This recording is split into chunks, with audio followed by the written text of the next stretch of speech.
It would be hard to deny that Star Wars has had a huge impact on the way movie licenses work and the way toys are made. But the Force-driven series did not start without some bumps in the road. Today we look at the first group of figures that hit toy shelves in early 1978. They're often called the 12-back, and this is their story. Nice. Is that the 12? That's the 12. There it is. What's the chances that I'd have a t-shirt that would match the episode we're doing? Let's go. Pretty good, I think. Certainly is.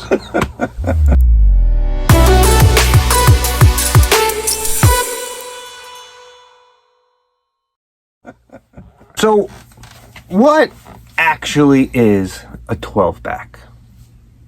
I thought it was a football position. I didn't know. Yeah, it's the forgotten football position. 12-back means that the first release of Star Wars carded figures, there were 12 figures. And on the back of the card, the 12 figures were shown, not as figures, but as like kind of paintings, kind of. They look like drawn pictures. Yeah.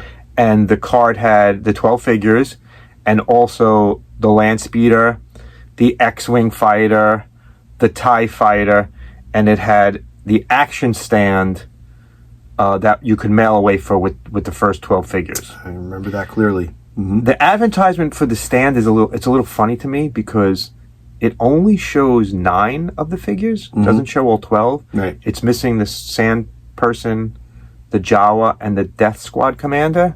And the weirder part was Vader is on the stand and he doesn't have a cape.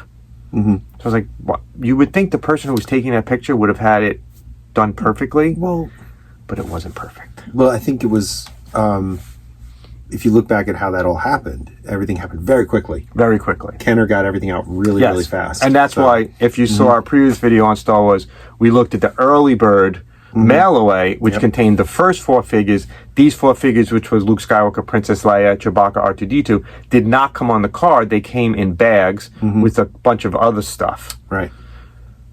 They're released now on 12-backs. Right. So after the movie was out for a couple of months, kids could go to the store. Unfortunately, it was after Christmas time. Yep. It was in, I believe it was May of 1978. They could get these 12 figures, and the 12 figures were the 4 original, Luke, Princess Leia, Chewbacca, R2-D2, Han Solo, C-3PO, Darth Vader, a Stormtrooper, Obi-Wan Kenobi, a Sand Person, a Jawa, and the Death Squad commander.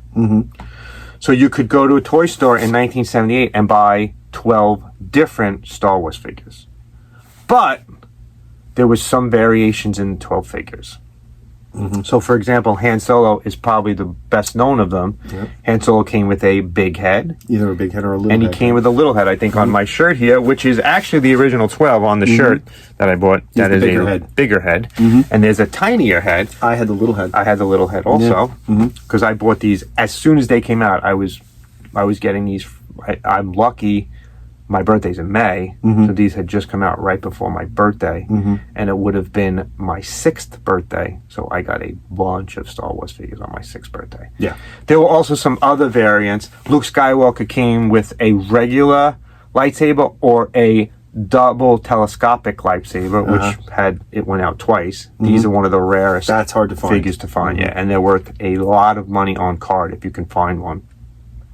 Princess Leia is the only one in the series that has a variant card. She came on a regular card, and she came on a card where the backer there was more white in it than on any of the other cards. Okay. I didn't know about this one until doing the research for this episode, so I've never seen a white version of Princess Leia's card. No. Darth Vader also came with a regular lightsaber and a double telescopic lightsaber. Ben Kenobi, same thing, regular and double telescopic. They stopped making those. I don't know why they changed them. It must have been more expensive to do double telescopic. The one and they broke. He had a lightsaber and then a thin. That's the double telescopic. I had that one. Yeah. Those are the original ones that first came out. So if you got these when they first came out, you got a double telescopic, and it's worth hundreds right now, loose, and thousands in the thing. Yeah, but you played with it. You did the right thing. You wouldn't want it now. You wouldn't be sitting here if you kept them in the box and didn't play with them. The Jawa also came in 2 different versions. Came in a regular cloth cape or a vinyl cape. I had the cloth.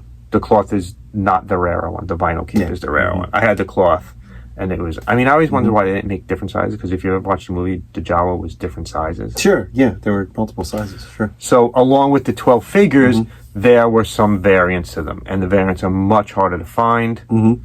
But these toys. To me, these toys when they first came out, these first 12 figures definitely changed the game. And again, it was Luke Skywalker, Princess Leia, Chewbacca, R2-D2, Han Solo, who's my favorite, C-3PO, Darth Vader, Stormtrooper, Ben Obi-Wan Kenobi, a Sand Person, the Sand People, now called Tusken Raiders. The times have changed. Yeah, really. A Jawa, and Brian's favorite, the Death Squad Commander. Actually, kind of like that figure. That's the one. If you watch our episode from Disney, that's the pin I bought. Yeah. I bought the action figure pin of the Death Squad Commander. That black helmet with the gray. Yeah, sure. Surprised to know that the United States was not the only country to get these figures. Kenner was producing these here in the United States, but they were licensed to many other countries. General Mills at the time owned Kenner. General Mills also owned other toy companies throughout the world. So let's take a look and see what the differences were in the other countries' toys. If you like Collector's Confession videos, please subscribe and share with a friend. Thank you. Brian, did you know that Star Wars was a global phenomenon? No. The figures were sold everywhere. I thought it was only New York. And the cards were made specifically for each country, so they weren't like...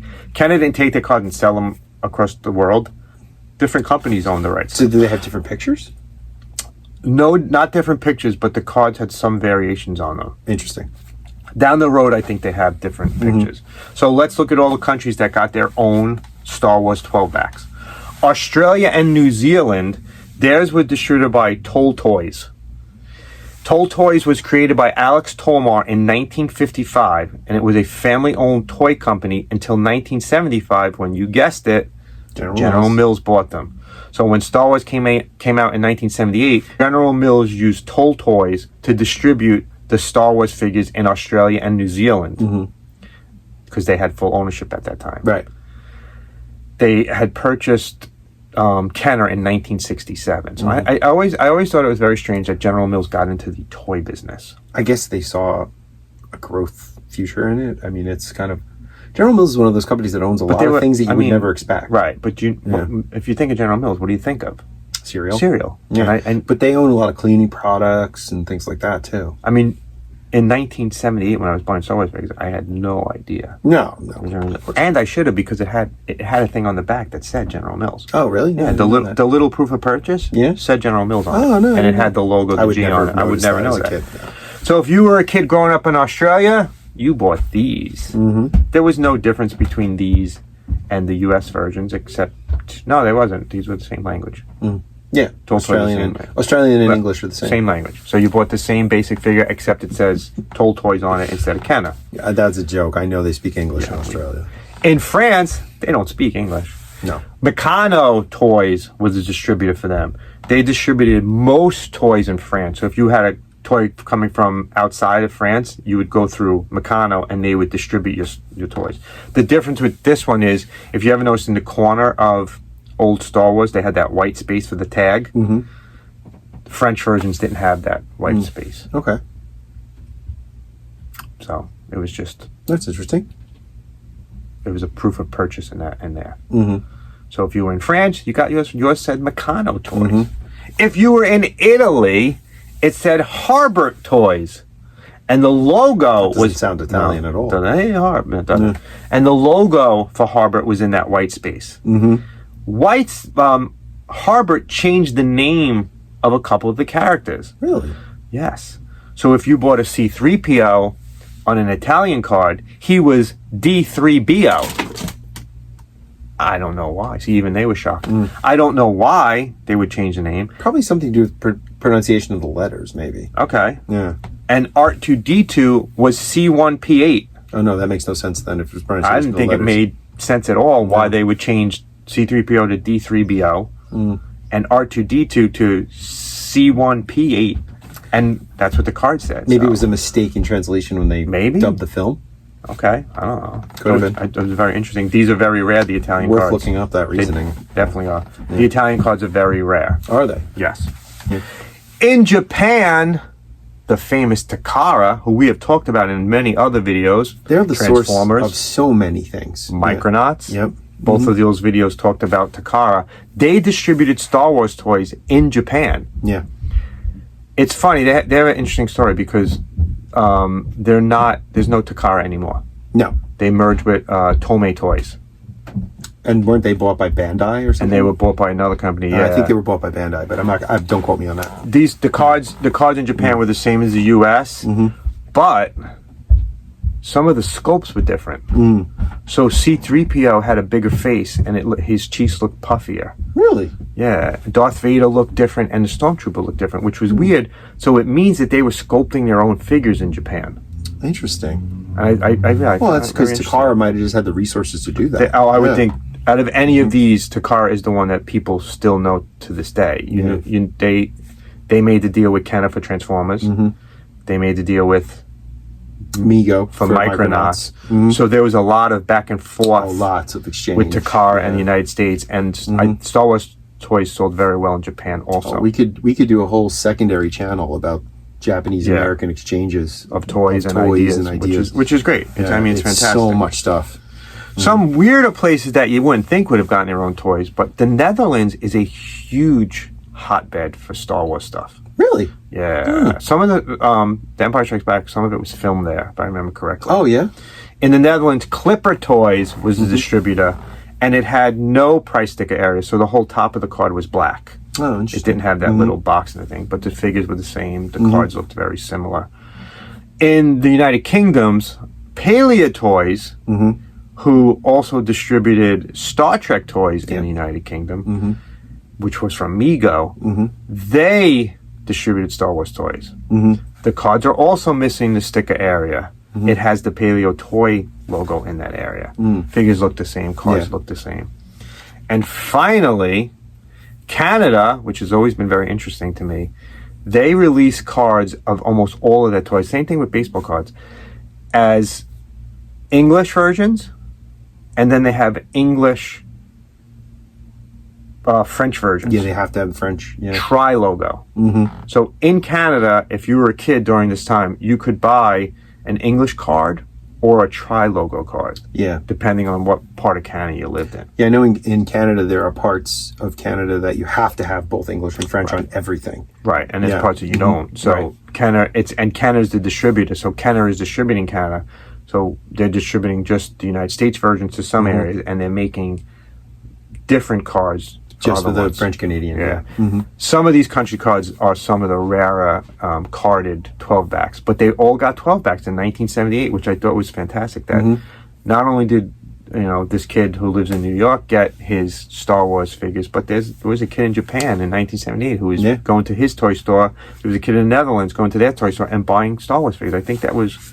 I mean, we forget that there was a time when we weren't globalized like we are today with the internet and with our cell phones.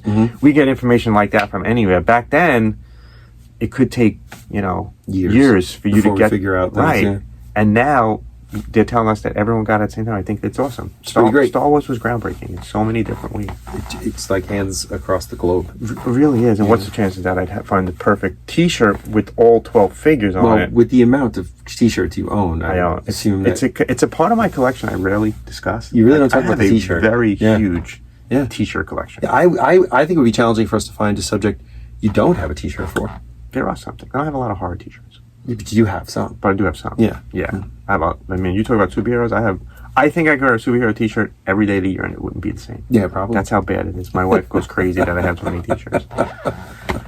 Thanks for watching our continued look at the Star Wars universe. We will be looking at the 20 backs in our next episode, so please subscribe so you don't miss that. If you're enjoying what we're doing, share us with some of your friends. Tell them to jump on board with us. We have fun making these videos. Hopefully you have fun watching them. Love what you collect. Collect what you love. We'll see you next time.